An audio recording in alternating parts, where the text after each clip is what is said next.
Hello, my friends. This is life coach Mike Trugman, and welcome to an episode of Mike's Search for Meaning. I'm after some big questions. Why are we here? What makes a fulfilling life? How can we grow individually and collectively? Each episode, I'll dive deep with leaders who are doing great work in the world and see how they organize their life. Books read, value systems, resources used, and stories that show how each of you can create the life and the world of your dreams. All right, Kim, at long last, welcome to Mike's Search for Meaning. Thanks so much for having me. Yeah, it's been a treat to go into your world for the past, well, it's been about a month or so at this point that I've really been diving into your world. And where I would love to start with you in this conversation, there's a line at one of the beginning chapters of the book, and it says, "We don't see things as they are. We see them as we are." I thought this would be a really great place to start the conversation because we can, from the onset here, maybe name our biases and highlight the way that we see the world. And that can inform a lot of how this conversation is going to go. So yeah, if we just take a look at the way that we see things as we are, maybe this is kind of a weird question, but how are you? Yeah, what an awesome starting point. How am I? I guess what comes to mind as I'm here with you in the space and I'm seeing our faces on the screen is I'm acknowledging there's differences between us.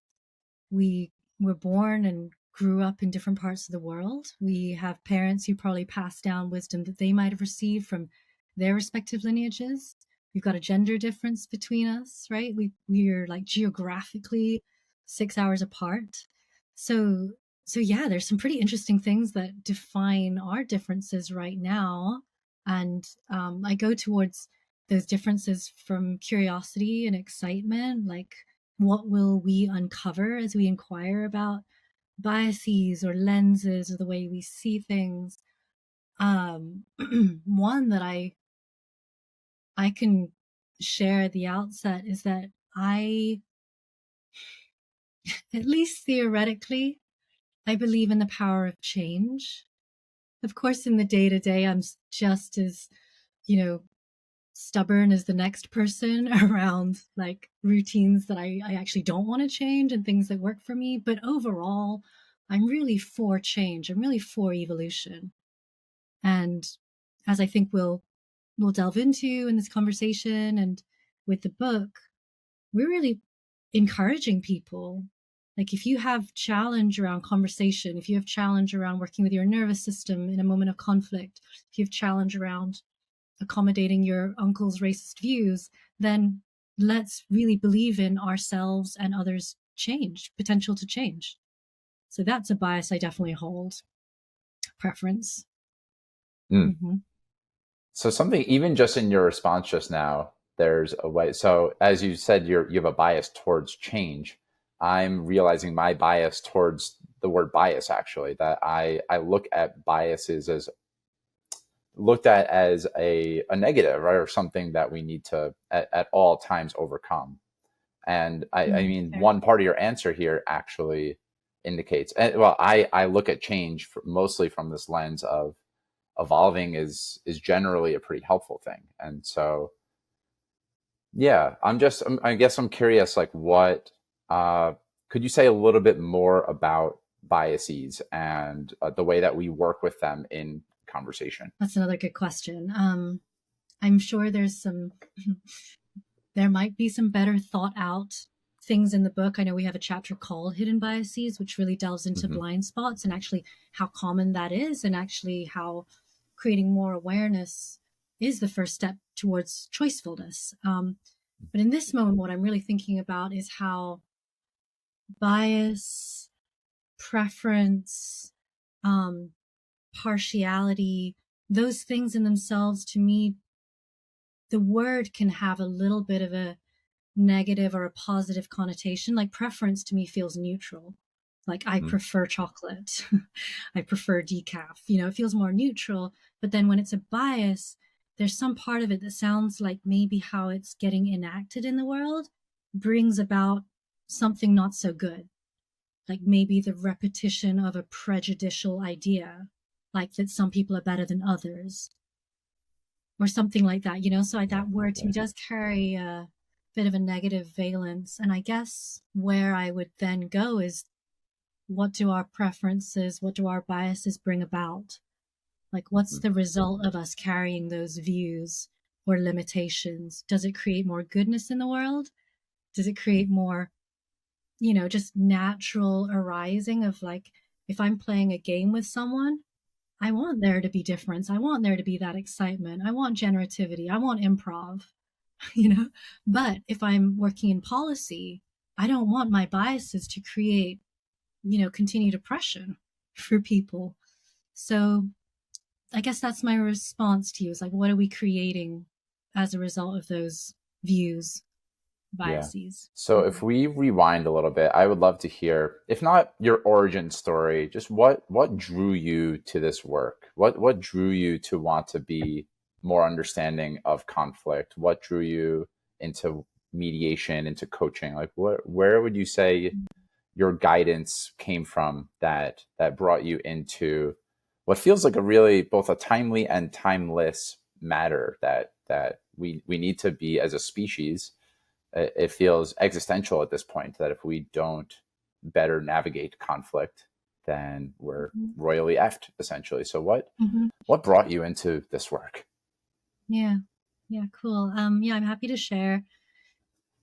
Three things come to mind, and I'll just go in turn and hopefully not drag us down too deep into, like, my history. Well, one that I share with people is that my parents got divorced when I was 12. So recognizing that conflict can be destructive, I recognized early on that unprocessed anger, unprocessed resentment can really lead us into deep division, permanent division. And in my teenage years, honestly, I grappled with that. I had a hard time in both of my relationships with my mother and my father as a result of this divorce and what it kicked up and the reasons why it happened. It all just, it's kind of a mess. And I think I struggled with it. I was a sensitive kid. I didn't have a ton of friends and a strong social sense of belonging.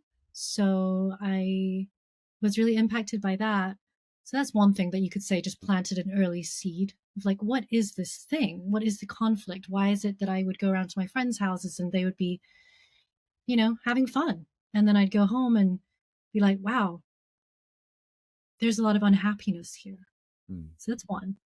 Another one that comes up is that I was born in London, and at 5 years old, I moved to Hong Kong. And my family are from Southeast Asia. So Singapore, Malaysia, that's like more my part of the world. Ethnically, we have a lot of Chinese, in us, but we are pretty far removed from China. So culturally, we're a mishmash of, like, Southeast Asian and Chinese together. Um, and then through my parents being the people that they are, the karma that they have, we moved around a lot. From Hong Kong, we moved to Singapore. From Singapore, we moved back to Hong Kong. I moved back to England at some point. I moved to, I moved back to, it goes on. Basically, you could say I was, like, kind of triangulating. And when I was in the UK, um, I would get access to Europe. I can remember going trips to Spain or going to Italy, um, and then when I was in Asia, I get to go to Philippines, I get to go to Bali. Um, so it was a rich, awesome, diverse upbringing. And I think that made me really curious about, just, wow, our world is vast.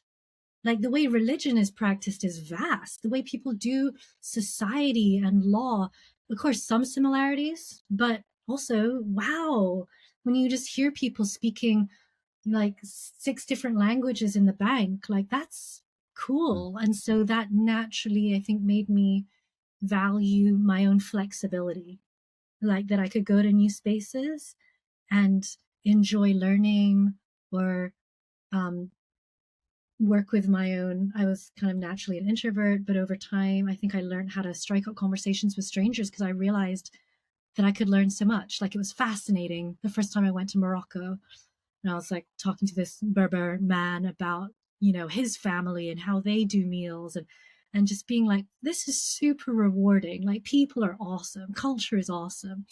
So that's another thing that, you ask about, like mediation.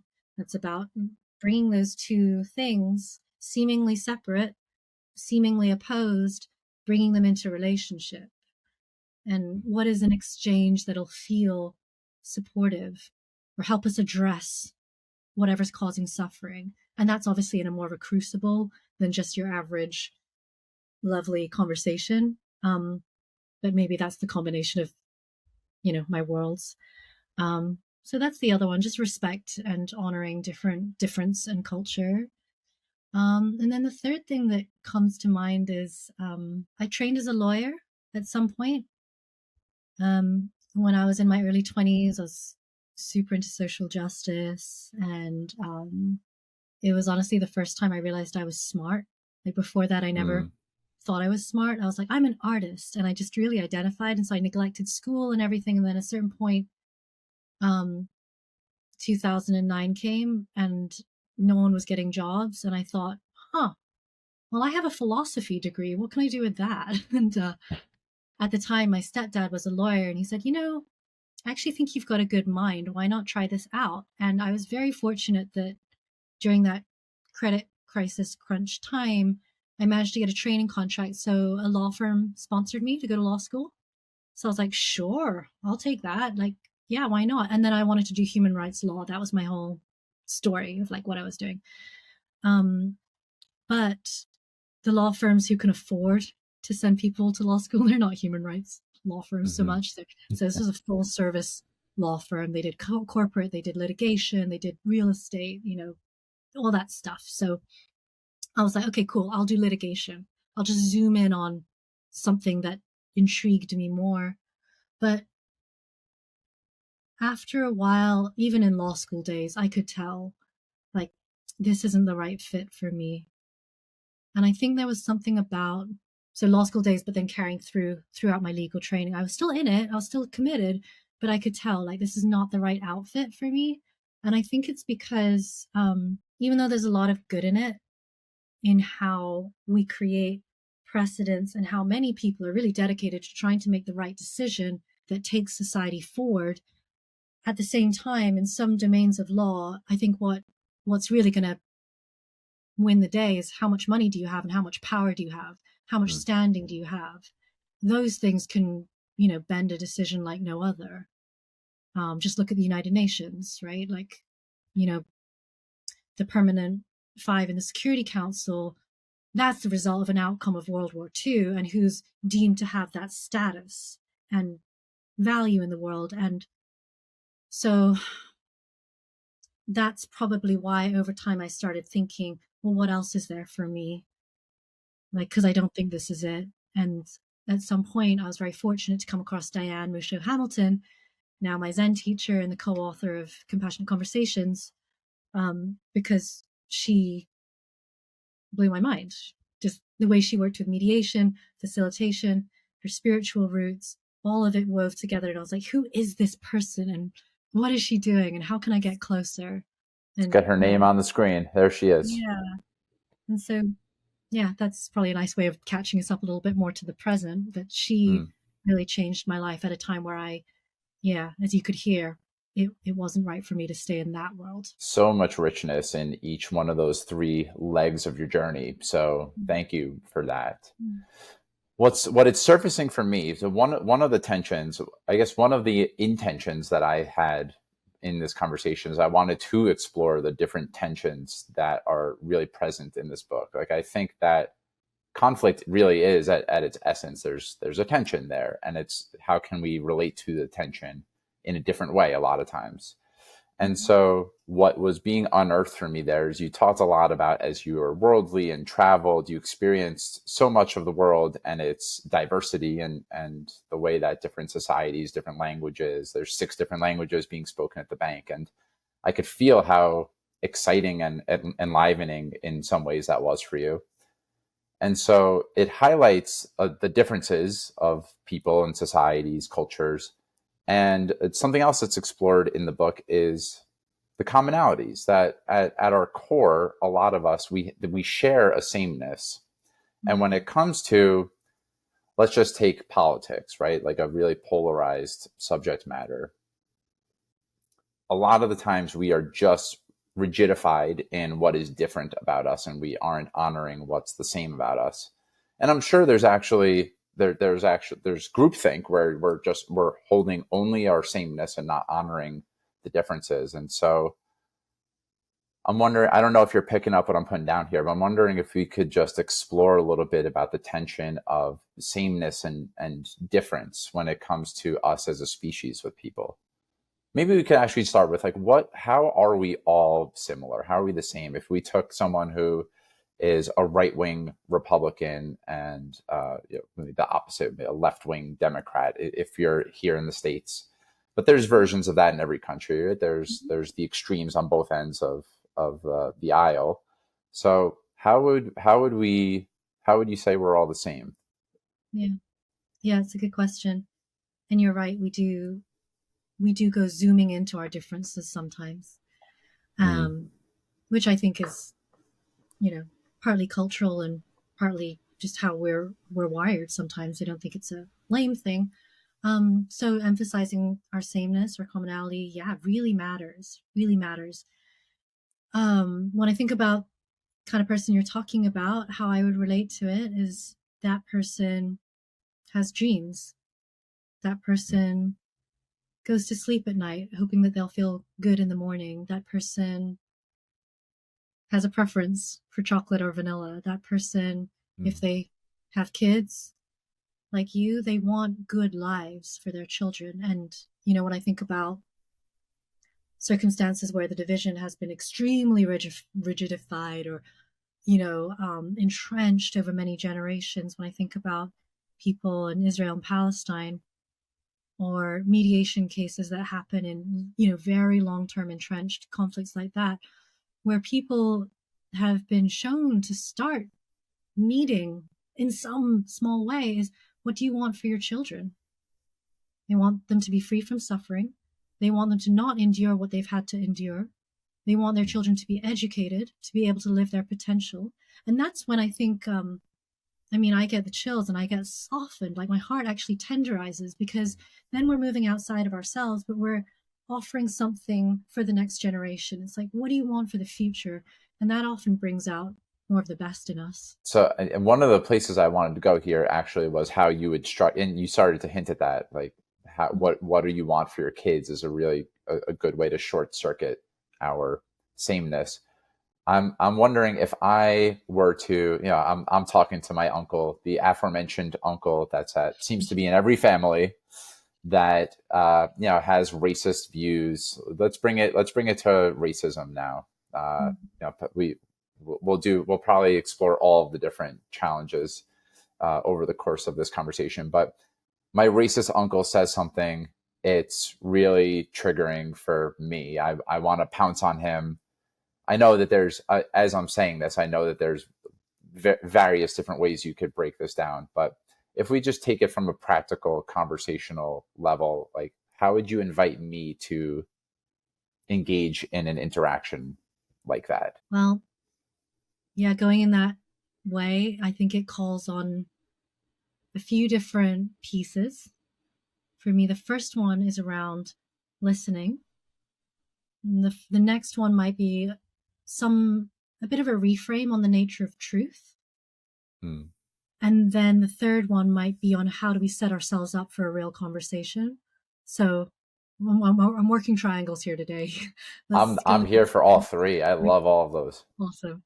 The first one, I think what's so fundamental is listening doesn't mean agreement. And it's really, really important that we learn how to listen to each other. We call that the golden skill. That if we wanted for everyone to just learn one thing from the book, it's how to become a better listener.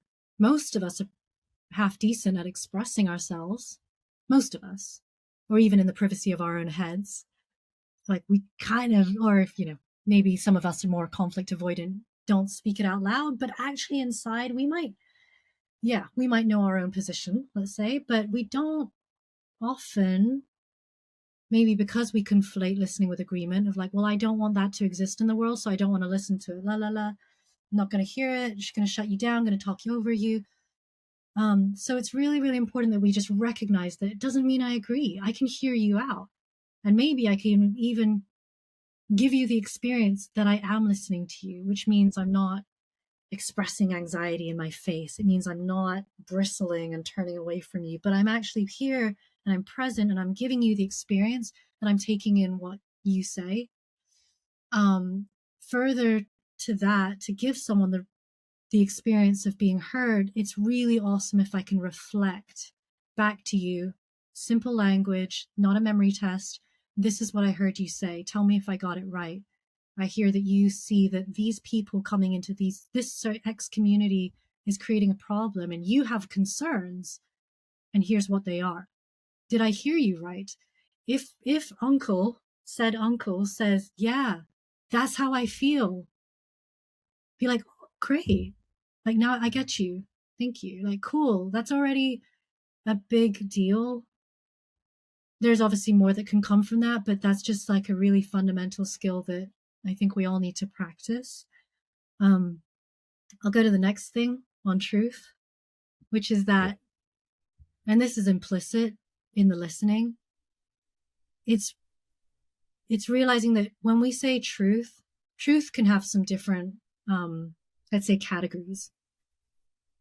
We do this in the book in one of the chapters. What is true? We have our first person truth, which is I, Kim, I grew up in this context. This is my story. I don't need you, Mike, to be like, yeah, that's true. That actually happened, right? It's enough for me to know it. It's enough for me to know what it feels like to be me. It's enough for me to be like, oh, I had a dream last night. Like, literally, no one can tell me if that's true or not. That's a first person truth. And it's very important to our sense of self sovereignty. It's very important towards having a healthy ego, not to like second guess yourself all the time. It's really important that when you write something down in a journal, you can see it and be satisfied and be like, yeah, actually, that is true for me. So that's first person truth. Second person truth is when, well, this is a Ken Wilber integral theory thing, by the way, if anyone wants to go check out more of this. Second person truth, there's actually two potentials here. One is I can listen to you like I just did just now with the uncle, but now I'm doing that with you, Mike, and I'm hearing you out and I'm able to drop my own reference points, rebuttals, differences, awkwardness, enough to just be totally present to you, hear what you have to say, reflect it back with you. I'm now joining in your perspective. Okay, so that's like one thing, that you perspective is a form of second person truth and is an act of flexibility, we can say. And then another way of using second person truth is asking, what do we agree on? So if you've got a first person truth and I've got a first person truth, and we both believe change can be positive, now we're holding that together.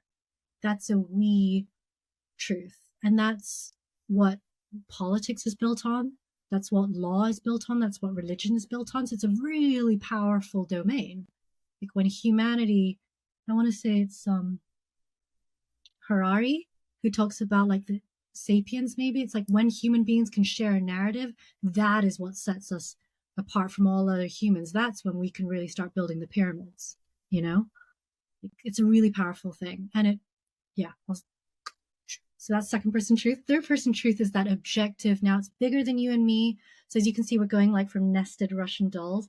Here's me, here's us. And now here's the world, here's the galaxy, here's the truth that we're on a planet spinning around the sun. And whether I know it or you know it, it's still actually true in an empirical sense. So scrolling that back to the question that you asked, I can take that in an abstract way, and then I can learn to practice it in relationship, which means letting you have your first person truth, asking you to maybe hear out my first person truth when it's time, when it's the right moment. Say, are you willing to hear me out? Actually, I differ from you a little bit. Is that okay if I share that? So that's a way of like kind of, negotiating that. Mm-hmm. And then once in a while, sometimes we need that third person truth and say, look, it doesn't matter so much what you and I might individually feel. Maybe there's a way we can connect on a wider truth, which is that thinking about that commonality with someone who's really far away from me. It's like, we're humans. We don't have a lot of time here on this planet. Maybe we're going to have 60 or 80 really good years. Let's make our time together count. That's a third person truth. We're going to die. Don't want to be unduly morbid about it, but like, hey, this time is precious. I want for us both to be fulfilled. Let's see what that would look like. So I'll take a breath there. I feel like there was a third thing, but I know I've said quite a lot already. Yeah. Well, first, I want to reprimand you. You don't ever need to hush yourself on this podcast. We keep it nice and long because I want to hear all of your wisdom and insight. So, thanks, Mike. Putting that aside, of course, Kim. Yeah. I'll do a gentle push. There's a couple of curiosities, but I'm going to do a little bit of a gentle push here. Yeah. A listener who's going, why would I want to seek to understand my racist uncle? I can sense what would be important about that, but what would you say is important about seeking to understand someone that you disagree with, especially, or even if it's someone you fundamentally disagree with, like your racist uncle? Super valid. First of all, I get it. I can find that in myself when I just don't want to hear it. Like, totally, for sure. And difference helps us grow. And not only that does it help us grow individually, sometimes it's actually strategic towards winning overall. And I have a really good example of this in mind. Have you seen Invictus? I have. Is that the movie that was it Morgan Nelson Freeman Mandela? and yes. Yes, Morgan Freeman playing Nelson Mandela, South Africa, immediately post-apartheid. Okay, and so for anyone who hasn't seen this, I highly recommend it. I don't think this is a spoiler because it's true history. It's phenomenal. And knowing that it's true history to me is even more like, oh my God. So in where they pick it up is Mandela comes out after 27, 28 years in prison. He was there with a lot of Afrikaans people. He taught the prison guards how to read. He gets these people. He has the patience of a saint to live it through and not come out full of hatred. Okay? So that in itself is someone we need to hold up as an exemplar in itself. He then starts making all kinds of interesting decisions when he becomes the president. He's like, how do I unify this country?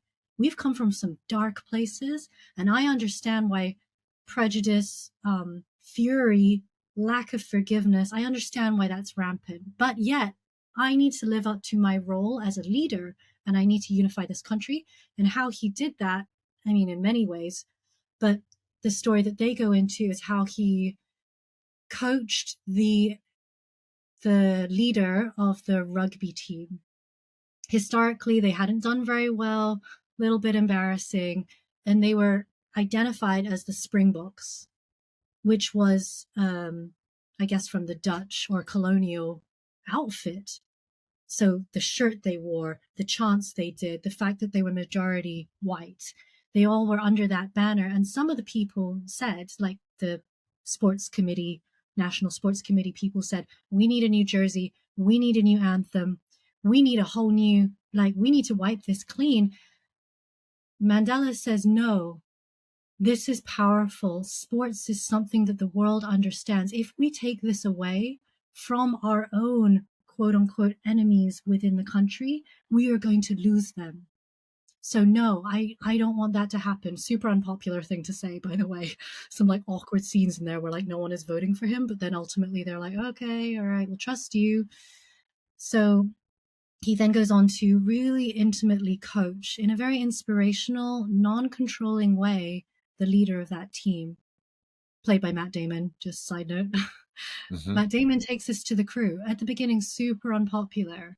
Like, they don't want to hear it. They don't want to be like, well, why would we go and coach community clinics, like rugby clinics out in the, in the ghettos? Like, he gave them different things to do, and they didn't get it at first, but little by little, things start coming around. They start training like no one else is training.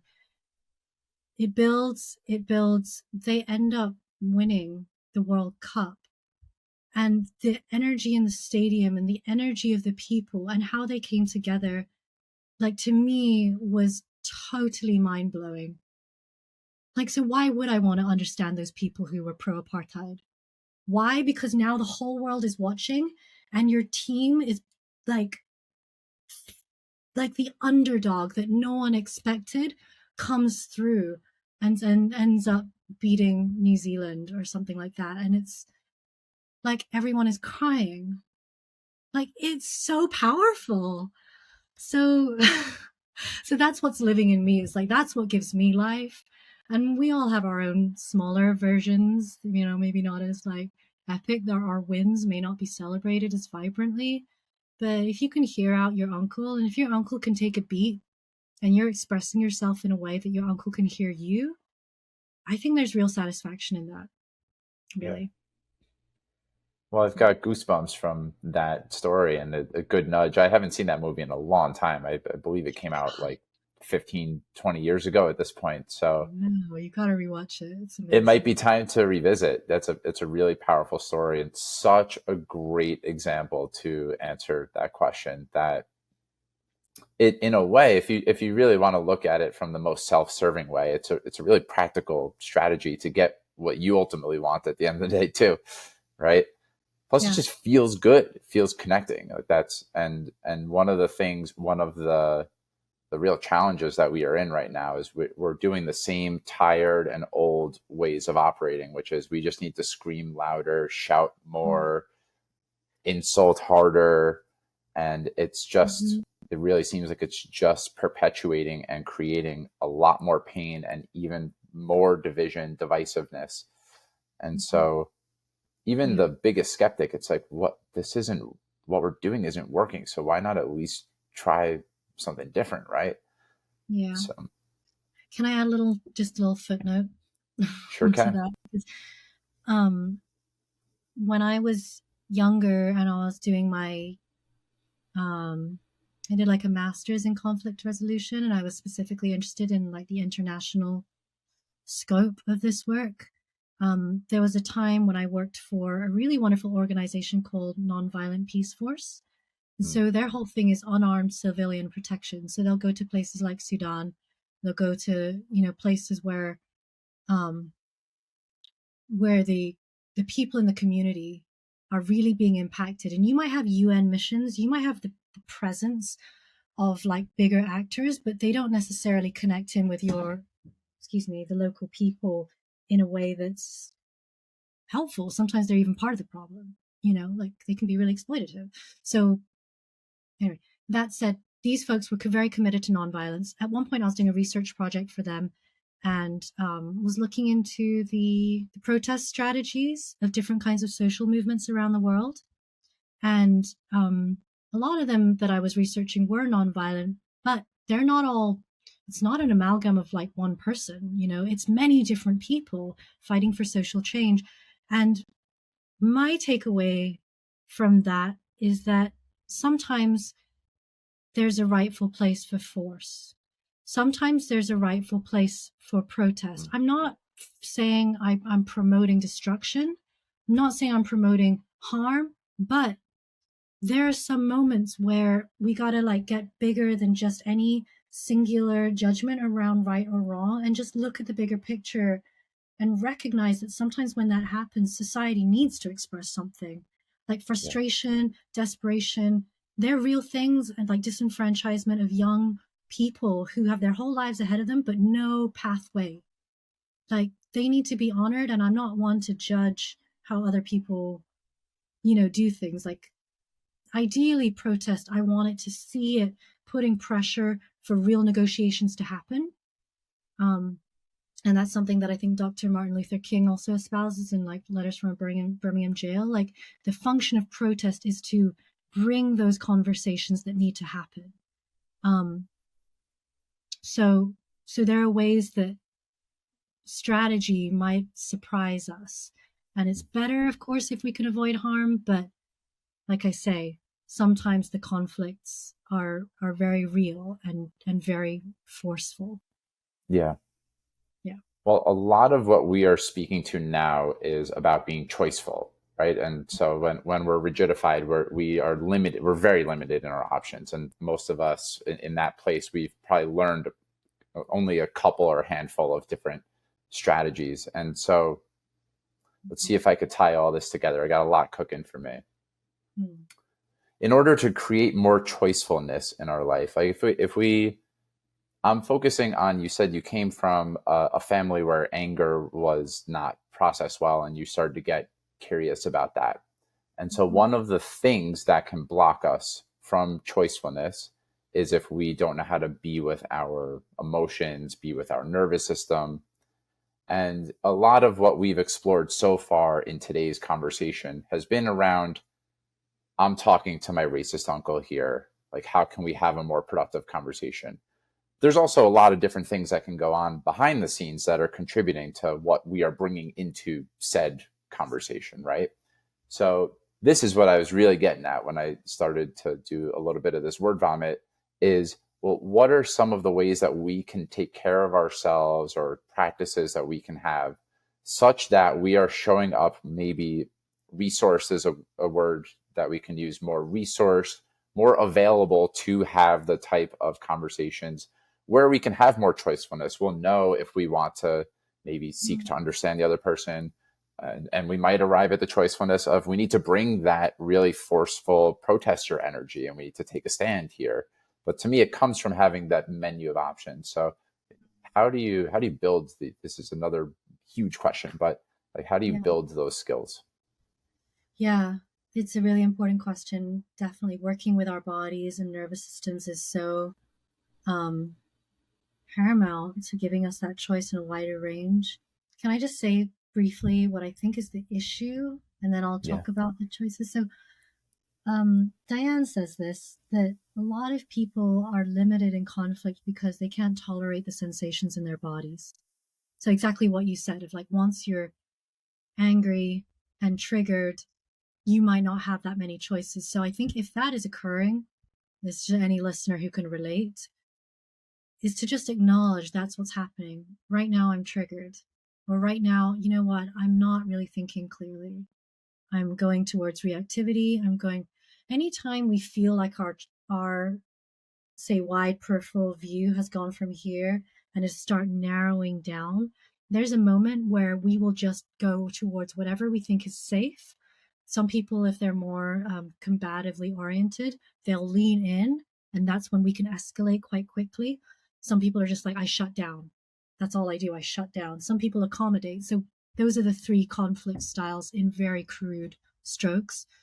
So whenever someone is just getting locked into one thing, we can say that they're not able to tolerate the discomfort, the stress hormones.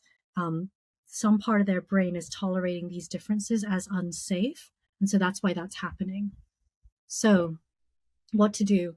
There's things that we can do in the moment. And then I would say there's a wider menu that we can practice outside of those moments. In the moment, here are some cues that I would use. One is to just pause. And maybe if someone's like really talking at me, I might even say, hey, do you mind just holding that thought a second? I just want to feel, I just want to think about something for a moment. Just even asking for that pause. Or, or maybe if you're with someone you know well, you can say, I feel like this is getting really heated more than I want it to be. I'm just going to take a breath. Okay. And then just take that breath. And in doing so, you're already giving your body a cue that you're not running from that proverbial tiger. Like the stress receptors in our body actually don't know the difference between an abstract conversation of like abortion rights versus like the tiger's actually coming for you. I used to have a boss that I had a lot of friction with. And I can remember sitting at my desk and she would sit behind me and I could feel my stomach just clenching. And I just feel for myself like, wow, my body did not know the difference between like, she thinks badly of me, I think she thinks badly of me, versus like, wow, I'm actually under threat physically. And it's really bad for us to like leave that unprocessed. It affects our health in so many ways. I'm sure people know that. So learning to take that breath, learning to just pause on further inputs, or if maybe you're the one who's starting to like lean in and get activated, you can say, wait a moment, I just need to hit pause, or I don't think this is going in a good direction. So taking a breath is the most immediate thing. The next thing I would say is feeling into your body and just noticing this is what's coming up. My throat feels tight. My heart is beating way fast. My hands are starting to sweat. Starting to take an inventory of those physical sensations and treat it like it's data. No judgments, right or wrong. It's just Mm, data that's telling you where you're at. And if you're going towards an 8 on the out of 10, it's like we want to start scrolling it back towards a 5. Maybe at 5 or 6, I still have choices. If we're going to those 7 and 8, I'm probably like, there's not. It's not a great chance I can save it necessarily. I can probably just do damage control or ask for timeout or ask for, you know, I need to take a walk. Like, this is not mm, going in the right way, but I don't want us to just bang heads here. Like, why don't we come back to this? Maybe we should talk later tonight. Okay, let's set a time and let's regroup because I'm sure this isn't serving us. And that's helpful. Like sometimes other people don't know how to ask for that. But if we can model that and just do it in a dignified, respectful way, no hurling insults, just like, look, I don't feel like this is right for me. I want to consider what I really want to say with this judgment aside. So is it okay if we take a pause? So those are some things that I would do in the moment. And then if I am going to go take that pause, or maybe we're coming back together in 15 minutes, I would seek out temperature change. So that might mm, be running your hands under icy water. I like to run for some reason. No one told me this, but I like to wash my hands, but let the water, cold water, come up my wrists. There's something very cooling and resetting about that for me. Take cold water onto my neck, maybe take off my sweater, and then maybe walk around and like take some really good breaths. Maybe people like qigong or anything flowy, like go shake it off somehow. Like that's really valuable because those stress hormones, once the cortisol starts to drip in the body, the best thing to do is like flush it out sooner, let it metabolize, let it run its cycle. You can interrupt it for sure, but once it's in your body, you need to help it move. mm. So treat us like the animals that we are and go let it Yeah, move. Go take a reset. Distract yourself if you need to, but I would say more be present to it and invite it to move and shift. And maybe once it has, then I can start asking myself better questions like, what's my body trying to tell me here? yeah, Like, what does my body want me to know? Oh, I feel threatened. Oh, I really care about this thing. I'm angry because I'm trying to protect something. It's a common one. Or I'm really afraid. I'm really afraid about this. I have a fear. Oh, that fear, that's rooted in a past experience. Oh, interesting. I wonder if I shared that with the other person, not to justify, but just to let them know where I'm at. Oh, like maybe that would be helpful. Fundamentally, I want to come back to what's my intention here. If I'm going to re enter that conversation, that moment, what is most important to me? I like that you asked that at the beginning of this conversation. It's something we can practice in a lot of our conversations. Like, what's my intention?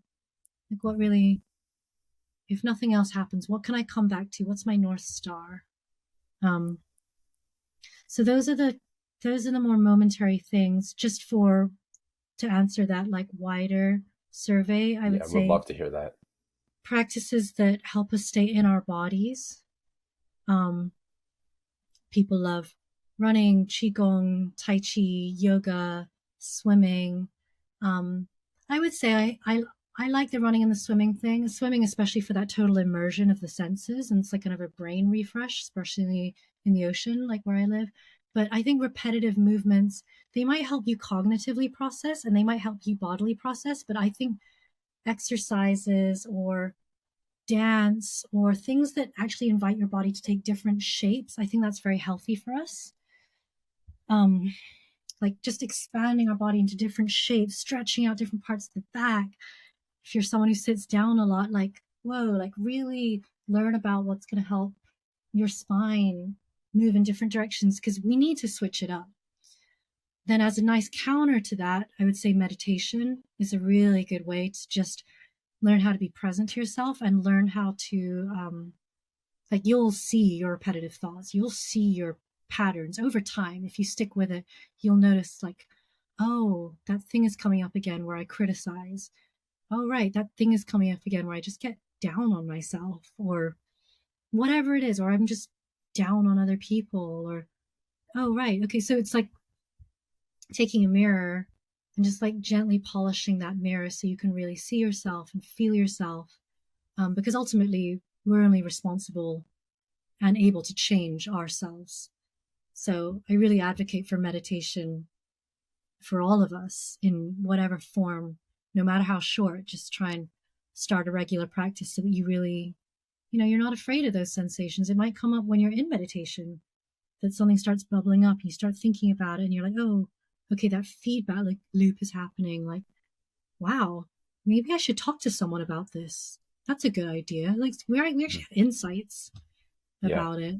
And then another thing, this is less on the body, but just we don't often have the kinds of education and training to have these kinds of conversations well. Like, it's wonderful now as adults. Like, I feel like there's so much literature, there's a lot of teachers, so you can tuck in, find communities if you want people to practice with. But any of us might have a friend we can go and say, hey, I need to have this chat with my boss. Can I practice with you first? Because I know Mm. this is an area where I get stressed. Also, have you tell your friend just enough about it so they can like play along, and then practice saying what you need to say. Practice asking, what do you think about it? Like, find the words to help convey, or you might say something and be like, oh, shoot, that was venting. I won't do that in the moment. I'll just say, I'm having a hard time, And so practicing with someone has helped me in the past, Mm. for sure. So, those So, three patterns that you said from the onset we had, was it like avoider, aggressor, and accommodator? accommodator. Is that Yeah, that's right. would you I identify probably most as accommodator, sometimes as avoidant, and almost never as aggressor. And Mhm. I've heard you on your wonderful conversation with our shared friend Andy Cahill on the Wonder Dome. Which I was surprised to hear actually, you said that you probably identified maybe when you were younger more so as aggressor. Mhm. And I'm wondering if someone's listening, I want to know too, but the listeners, that they're probably able to put themselves in. I know we're painting with really broad strokes and there's more nuance you could bring to this, but we all probably identify with one pretty strongly, maybe two. I'm wondering if you Mhm. could, like, are there different practices? Let's just call me of more avoidant, and if let's take as true that you have more of an aggressor pattern. Would Are these practices universal, or do you think that there's more subtlety to, maybe if I'm a avoider, I want to do more moving the body and less stillness than someone Mm. who's, is that does Good that question. ring as true to you? Yeah. Yeah, I imagine that each style probably could tailor better whatever's going to help them have more range.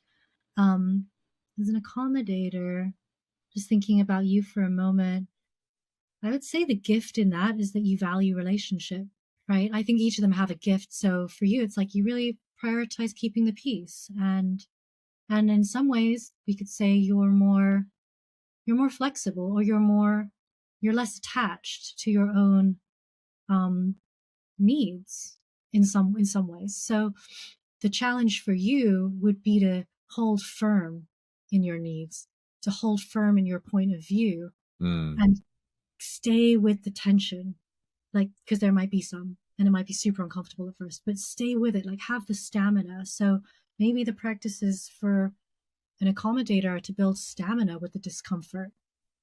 So maybe bodily practices, yeah, can support that, of like, yes, I can do this. Or maybe when you journal, it's like, what do I really think? Can I find some strength in that? Maybe even I want to invite in a little anger, or a little mm, like self-assuredness, or whatever. So that's what comes up. And then I'll go to the aggressor next.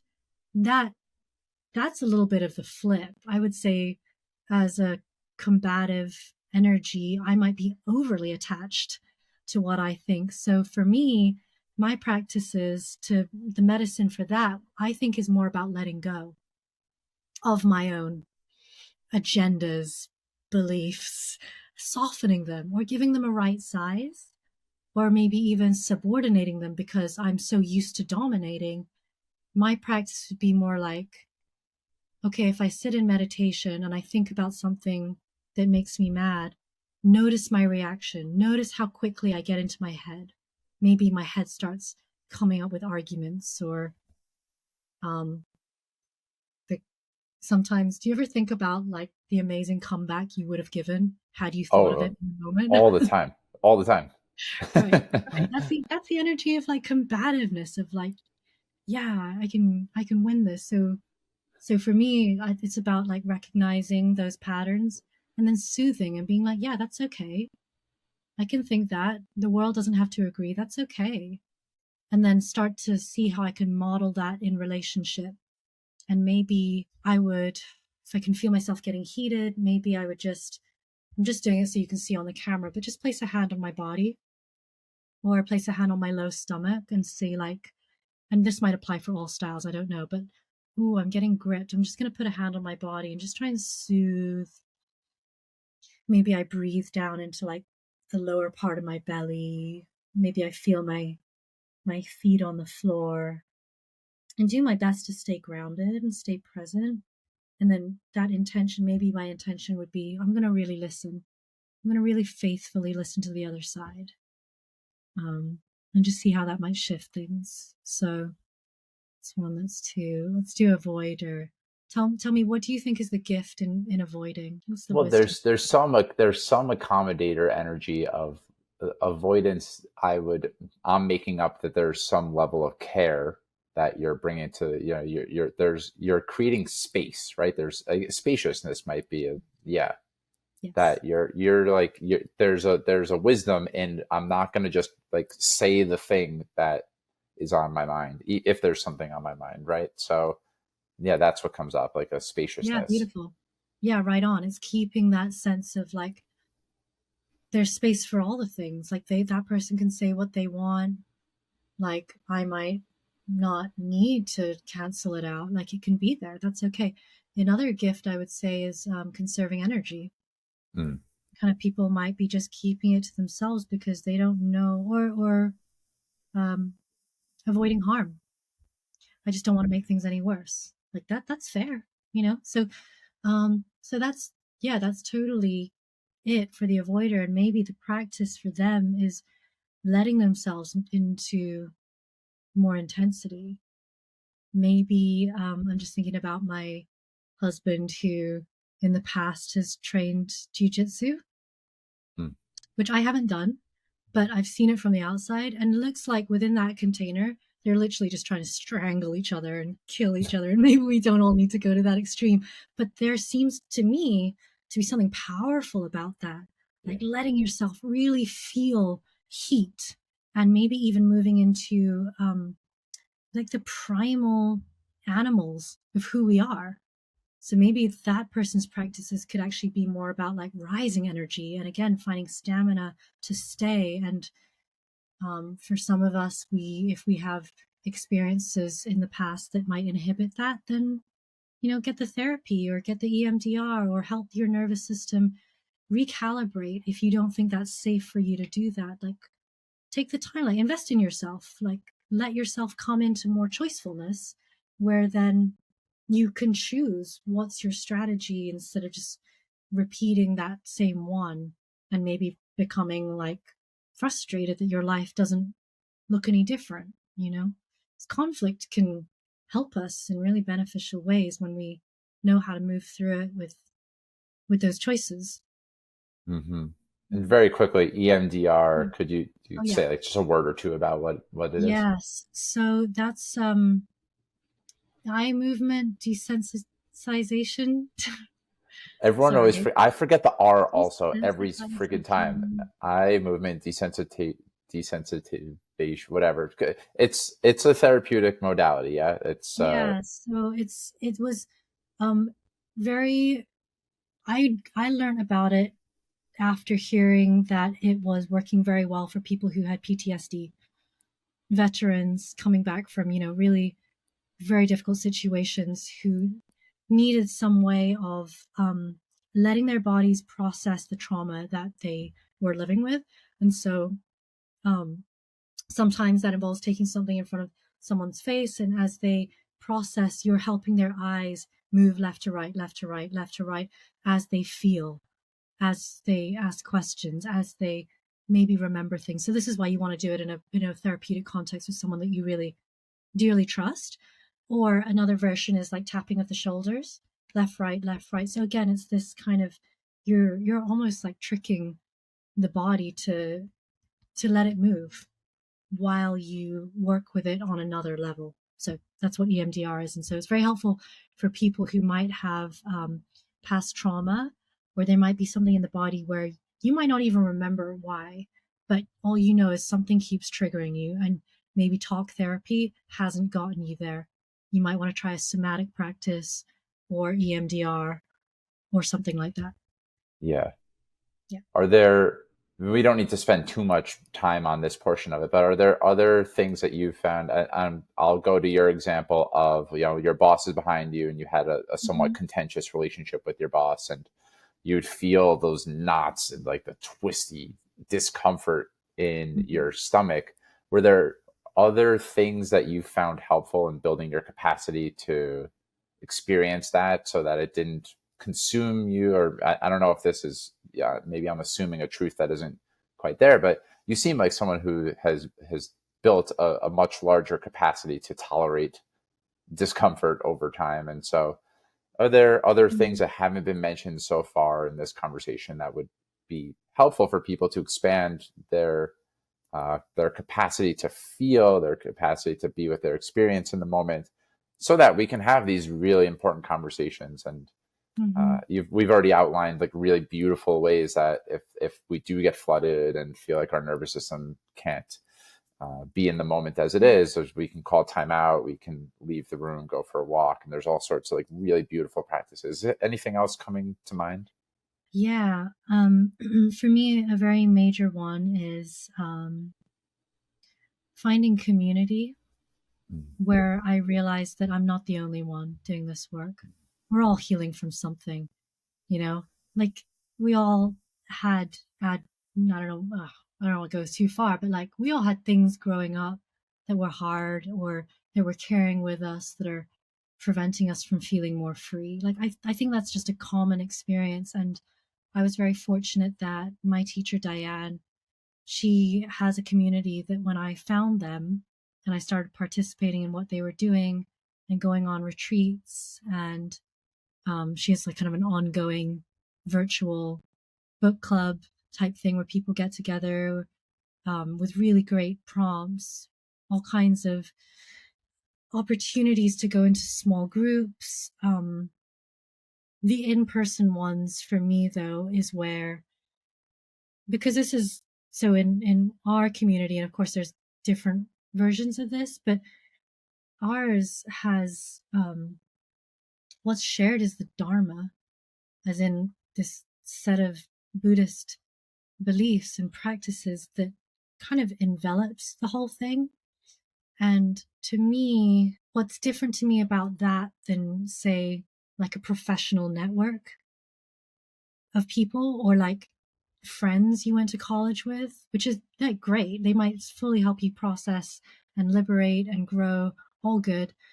For me, this extra layer of spiritual practice, it speaks to something that really matters to me, which is, in Buddhist terms, they call the matters of utmost importance, which is life and death, which is how are you going to live your life? What is going to support you meeting your full potential and melting away conditions that keep you small or keep you shy or something like that. And so in that context, I've seen people share super profoundly.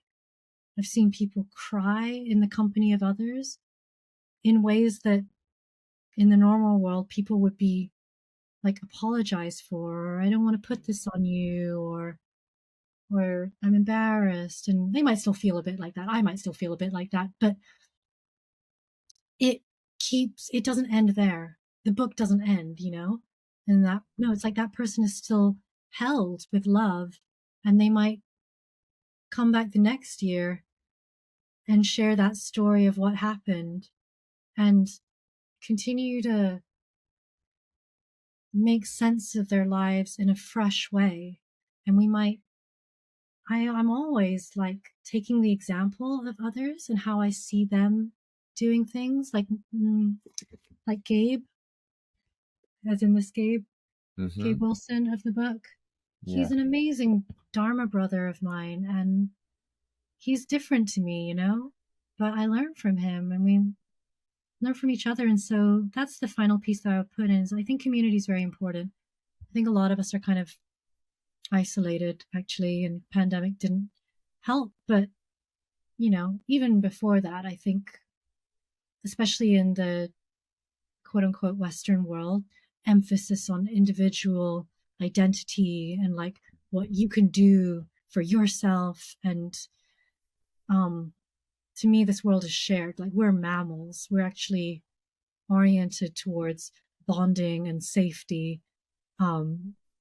Yet seems to me like I need to actually prioritize that. I need to cultivate it. I don't want to just take it for granted that it's going to happen. Can I ask about you? You, What yeah, for you supports you feeling resourced and has helped you grow in your capacity? I love your answer about community. That really resonates with me. That I've been in spaces, I've participated in men's groups, for example, where I was able to let my guard down, or have been able to let my guard down in a way that I had never experienced before. And so my nervous system over time, if doing enough shares like that in shared spaces where I don't feel judged or threatened, I think my nervous system over time has learned that it doesn't have to be something as terrifying as it used to be, or something that I need to apologize for. And doing anything in a group space like that, I think really amplifies the impact, because another element about that I love is that almost to a man or a woman, if it's not a men's group, in other shared spaces, when someone is sharing something that's real and raw and true to them, I can locate myself in them too. And so even in spaces, if I didn't say a word, which sometimes happens, sometimes it's really big groups, and so hundreds of people are on a call, it might not, I might not get an opportunity to voice what's happening for me. But in every single person's share, I can see a little bit of myself, and that gives me more permission. And so as a coach, as I've really stepped into this identity as a coach and doing this podcast too, I've just had so many spaces that I've been in where people want that. People are craving the same thing that I want, that I always thought was weird, that now I'm realizing it's like so fundamental for our vitality and aliveness. We want to be able to share our full selves and to come out of the shadows and stop hiding. So that resonates a lot with me. And then I would say really investing in my development in an individual and collective level. But I mean, I've worked with a personal development, leadership development coach for 3 consecutive years now.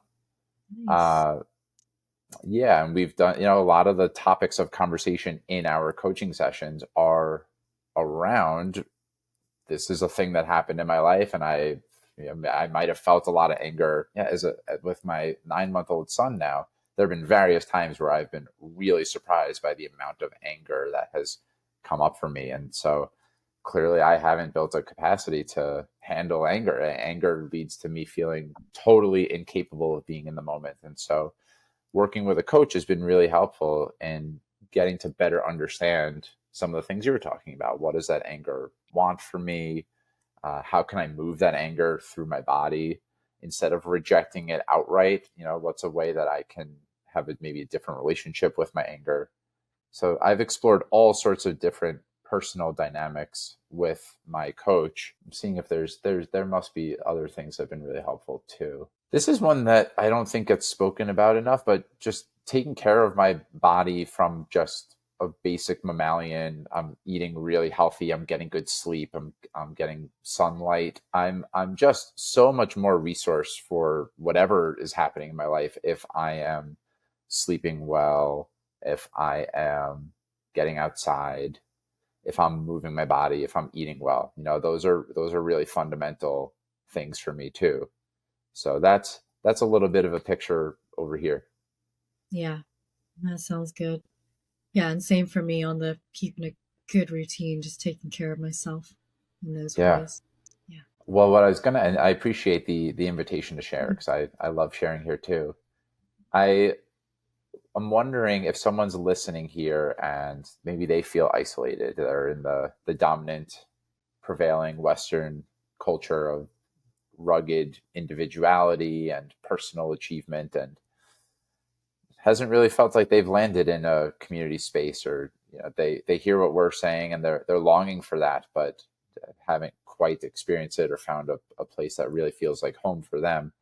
What would you say to look for in a community? I would invite that person to reflect on their own core values, to, I guess, go inside before going out there searching, to really look inward and just check in. Maybe it's core values that are long held, but maybe it's, what do I want more of right now? Um, is it friendship? Is it inspiration? Is it um, is it challenge? Actually, am I stuck? Do I want to be challenged? Like, growing my perspectives or my beliefs in myself. Um, and then maybe having two or three of those like core values or needs, having articulated that, then it feels like going out into the world, you can be a bit more filtered as to what you're really looking for. Um, I like the example you gave of your own personal development coach helping to hold that space for you, which is a little bit different to say how a therapist would. Like, I'm sure the way you orient to them and what that's for, how it supports you is a little bit different. So someone might say, I really want healing, and that might also help them find their tribe of people who are in the same boat, interested in the same things. Um, for whatever reason, I'm someone who, if I connect with like a teacher or a person and I'm listening really carefully to what they're saying and how it moves me, chances are people in their community I'm going to resonate with. I felt that um, back when I lived on the East Coast. I went to a Charles Eisenstein retreat. I don't know if Mm, anyone knows him, but he's like a prolific thinker. And back in 2015, that is all the water I wanted to drink. I was very disillusioned with certain aspects of life, let's say. And when I went there, I I mean honestly, it felt like I was having a not a hallucinogenic experience, but I felt like I was in a portal and conversations were synchronistic. And when he would teach, I would look at him standing up there and it felt like he was just channeling, and I yeah, felt like, wow, this is so connected for me. And but then you know what? Things continue to shift and change, and I might still get his emails, but he's not where I hang out anymore. hmm, So there's also something about that for me of like, let the seasons change. You might receive deeply for a while from one thing, and then it might change. But just to play on the other side of that, when you can stay in community for a very long time, um, I think there are certain benefits to that. And so sometimes that means putting up with people you don't like. It means giving your teacher a break. They don't have to be perfect in all the ways. But if you're really in integrity with your own value set and what you believe you need or want, then you can assess like if it is still a good fit. Um, for me, I've been with like Diane's community of folks for about 10 years now in some shape or form. And yeah, it's not perfect. There's things I sometimes on a bad day I'll like have a little whinge, wish it was kind of different. But fundamentally I receive so much benefit from it. So it's almost childish for me to ask for it to keep being on my terms, you know? Yeah. Yeah. Mm, mm. Hope that It, helps. it's really useful. It really is useful. And I love the idea of, even if you aren't really quite sure of, A, just go in and ask yourself, what am I looking for right now? Or what might I be looking for in this current point in time? And then who am I really drawn to? Who am I resonating with? And just like, who else is resonating with that person could be really helpful way to Mhm. look at this. So this is, I have an interesting segue here. If we move from kind of togetherness, belonging, community, I believe I read in the book. The book, by the way, is called Compassionate Conversations. We've made so many references to the book, and I'll make sure in the introduction of the podcast that I reference the book by name, and so that people aren't confused for the first hour of the Thanks. conversation. It But sounds good. I believe I read in Compassionate Conversations that you used to or still keep the multiple different news outlet platforms. Like you'd have Fox News, CNN, MSNBC. You'd get Right. updates from all of them on Yeah, I did. your. Is that right? I did write that, yes. I do it a little Yeah. different now, but yeah.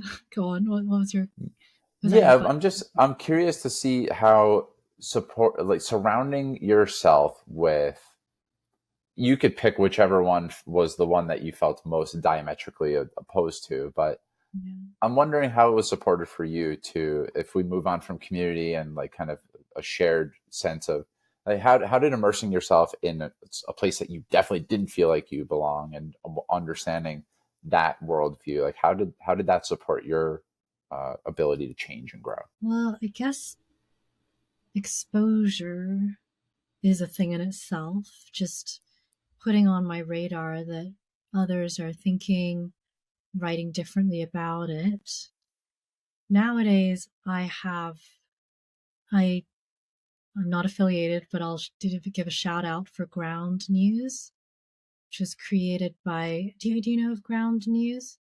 I don't. I actually do quite recommend this. It's an app that I think was designed by some kind of engineer who didn't have this purpose in mind, but created a way for um, a lot of information from the web to be brought together and then somewhat assessed.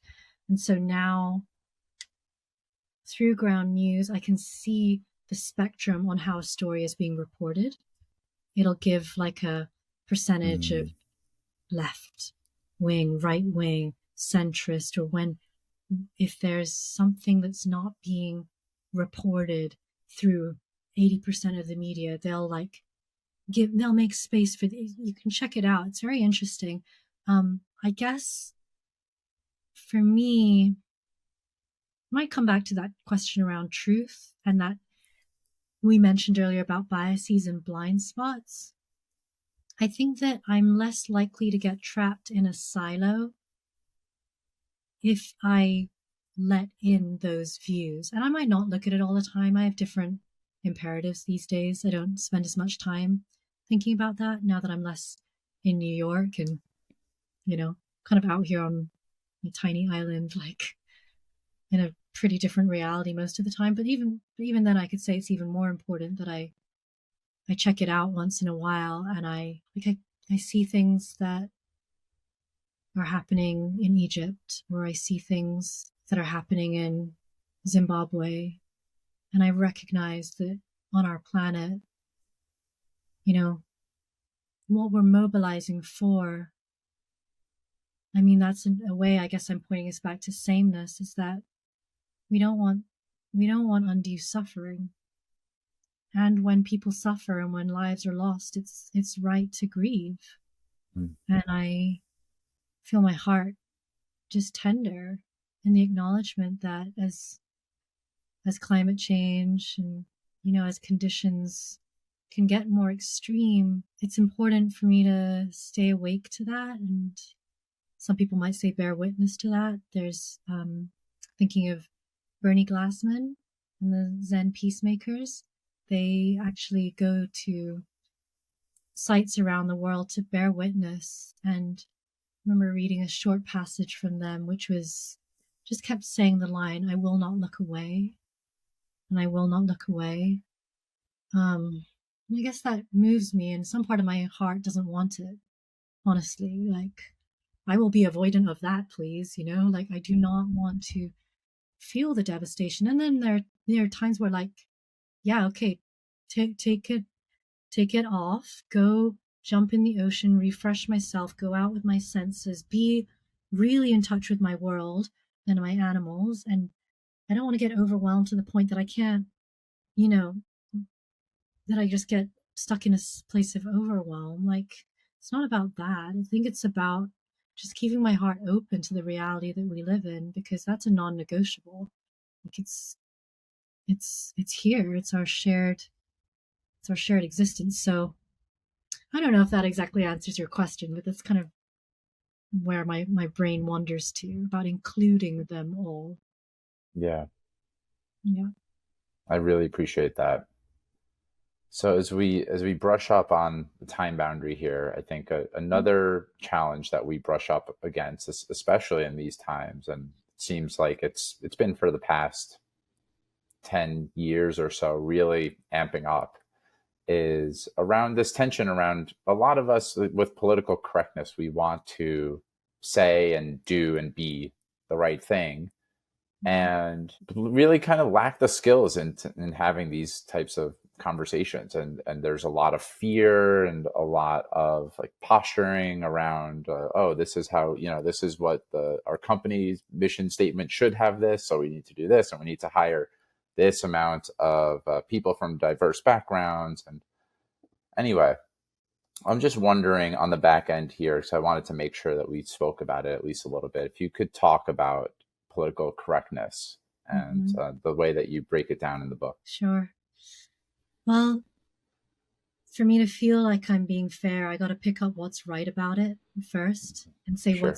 what's right about it is we're trying to create more fairness. What's right about it is we want our language um, to not be creating more division or more discrimination or reinforcing a certain point of view.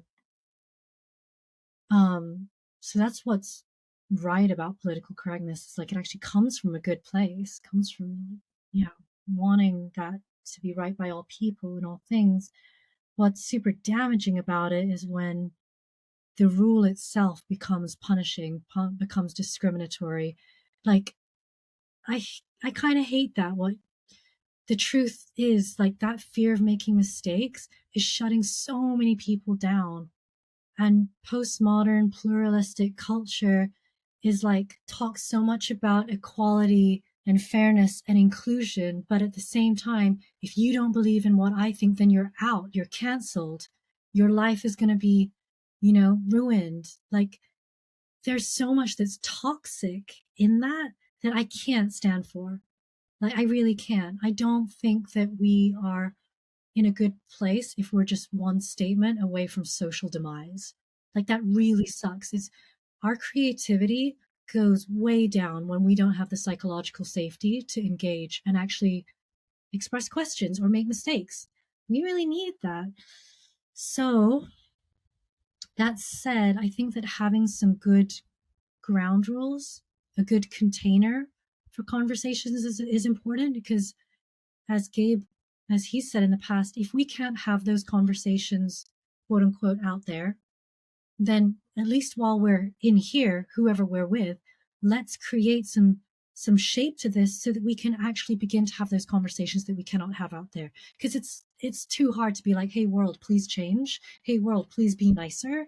No, it's like, okay, well, in my relationships and with the people that I work with, what can we do to create more safety, to create more permission to make mistakes, to create more, if there's a time for reparation and for apology and forgiveness, then let's facilitate that really well And then when it's happened, when it's been received, let's live as though that makes a difference. Do you know what I mean? It's Hmm. like you gotta somehow find a way to participate differently if that's where we want things to go and what we want to manifest. So in the conversation essentials, which is our chapter on ground rules, the first one is to be for each other. And so I think of that as I don't know if I said this, but I think of that as the Dalai Lama, His Holiness the Dalai Lama of the ground rules, which is to really be for each other's fulfillment, for each other's goodness, to be for each other's joy, to be for each other's children living those better lives. So it's fundamentally having a deep, deep like bedrock of goodwill. So even if you make a mistake or I make a mistake, I don't want for us to be cancelled and be remorseful and shameful for the rest of our lives. No, no, no. It's like, okay, if a mistake was made, sorry, say sorry. We recognize it. We move on. You know, that's more where I'm at. And if we have a difference on what it is to be politically correct or what the culture of the conversation should be, then let's set up a conversation to just talk about that and do our best to come to some shared agreements and then find kind ways to keep ourselves on track. Um, I know a lot of companies and organizations or communities are really grappling with this right now. So I'm really glad you brought it up. Um, it feels an important one. Well, Kim, it's been a blast over here. Is there anything that we haven't spoken about so far? Anything you want to double touch on that we have spoken about that you know maybe like to expand upon before we move to the back end with just a couple more questions here? Hmm. Yeah, thank you. I've found this conversation super engaging and it's brought some stuff like back to life for me. So Mm. I really appreciate the quality of your questions and your presence. I hope that listeners have found something worthwhile in here. Um, as a way of closing, I think for me, I would say it's been very important to me. You know, and maybe this is actually appropriate because I started this conversation by saying like there's differences between us. There's like all these kind of identity markers that give us a different experience, and then we included sameness, which is like yes, and we're humans and we die and etc. What I would just want to add maybe is like an overlay of that, and this is what um I think we try and allude to in the book without being too evangelical about it, is that it's also really important to be able to let that go. So letting go of those concepts around difference or letting go of those concepts about the right way to do things or the wrong way to do things. It's also so good to just like soften around the concepts and really come into the present moment so that when I'm here and I'm truly feeling with the whole instrument of my body, it's like it's okay that it doesn't make sense. It's okay that there aren't easy answers and that, you know, who knows what's going to happen with the state of our planet and the state of our conflicts. Like, who knows? And I want to honor the tool of our minds and of our literacy and our ability to learn. Like, it's all amazing. But at the same time, letting it go and just becoming still and somehow really honest with the nature of our experience and the connections that we have with the people in front of us. Um, it restores some kind of profound trust in me that doesn't need a reason. And maybe some people would call that love. Yeah. I think we need that. Like, we need that through all of this, right? It's a tough situation being a human, being alive. And Diane jokes about that sometimes. Like, when everything you know, yourself included, are going to die, how do you live? Like, I don't know. By just somehow feeling the truth of connection, feeling love for this world, this sunlight, this water with the butterfly pea that I put in it that makes it blue. Like it's a freaking Mm. miracle. Like how do we get to have this, you know? So Mm. anyway, that would be my closing little sentiment. Thank you Mm. so much, Mike. Yeah, it's been Yeah. an absolute treat. I have just a couple more rapid fire, and then Okay, the yeah, yeah. end of Do the it. interview, I ask with the same question every time. So, the two rapid fire, I would love to know, and you don't have to be in any hurry to answer them, but what's an ordinary everyday moment that brings you great joy? Waking up with my cat snuggling my face. Hmm, that's sweet. All four of them, yeah. Yeah, they're calm. Yeah. There's something about that purring and that warmness, and my brain hasn't quite turned on, but it's like it's that thing I said. We're here. We got love. We got love here in this place. Cat fur is so soft too. I just imagine I don't have cats. I've never had cats, but their fur just cats catch a lot of flack, by the way, too. You know, a lot of people Mm. talk about I know. something that's divisive. Maybe Thank we can you. hash it out in another conversation. Thank But you. Someone need to say that. Yeah. where do you feel most unfinished, or what's an edge that you're really looking closely at these days? Oh, sufficiency. Maybe Hmm. cultivating more internal sense of sufficiency, which is probably like why I gave that reminder just then about love and letting go. There's this Tibetan teaching um, which says abandon any hope of fruition. And it's so countercultural towards go for your dreams and it's going to get better, or like work towards things and, all of that acquisitive progress thing, which is like, I'm down for, obviously, like, I trust in to some extent, but also abandoning any hope of fruition means it's only this. It's only this day. And this is enough. This is abundant. So that's what I would say is like my edge right now, sufficiency. Me too, Kim. So thank you for that reminder. Yeah. Well, Thanks. before the final question, I'll make sure to give you an opportunity if I miss anything. So your website's KimberlyLoh.com. The book is Compassionate Conversations: How to Speak and Listen from the Heart. I'll make Yeah. sure to definitely link those. And does your website link to your social media accounts as well? Yeah, it should do. It should do. I will say that my Facebook, my Twitter are barely used, but my Instagram has a bit more just snapshots of my personal life and musings and poetry. And once in a while, I'll have like a, hey guys, I'm meditating. Does anyone want to sit with me? Oh, It's love so that. if anyone wants to see that and what life looks like in Hawaii, they're welcome to find me. It's at the Kim Low. Awesome. And also, note to listener: don't message Kim on LinkedIn, or be really patient if you message Kim on LinkedIn, because that's actually how we how we connected Thank you. Thanks for many that. moons ago. I know. I Yeah. know. Thanks for your persistence. Well, divine timing. I feel like this conversation was meant to happen in the here and now. I've really enjoyed it. So the final question, Kim, that I ask in every interview, as you know, the podcast is called Mike's Search for Meaning, and I would love to know, in the world and the words of Kim Low, what does it mean to live a meaningful life? Faithfulness to my own path. Yeah, that's a great. The succinct answers are always just like cut right to it, and I love it. Well, Kim, thanks again for joining me today. I've just really enjoyed getting to immerse myself in your world. I've really enjoyed being in your presence the handful of times that we've had the opportunity to connect. And I was saying to you before we jumped on here, now I get to share it for my audience here. I love the robust approach that you bring. There's a fundamental understanding of the body and understanding how our nervous system operates, and like when we're flooded, how do we be with that in a kinder, more generative way.